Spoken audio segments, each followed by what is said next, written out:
Helotes residents shocked to find anti-Semitic Jewish flyers outside their homes. One neighbor tells Eyewitness News reporter Zach Briggs that after driving around, he found over a dozen more packages filled with anti-Semitic messages.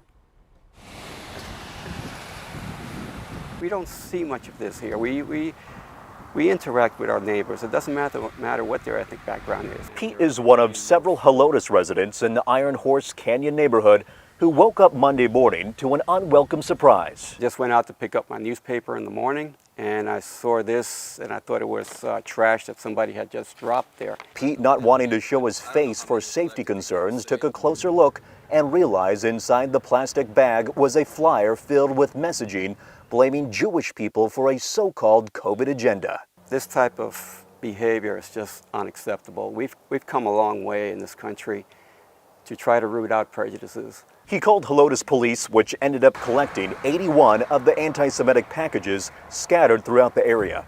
Pete says he's no stranger to bigotry. Almost like when I grew up in New York City, it's sort of like the first time I faced any type of prejudice was when I drove into the South back in the 70s, 80s. And residents of this neighborhood bring up the important question of what exactly draws the line between free speech and hate speech. The ACLU has long said that the answer to hate speech is more speech.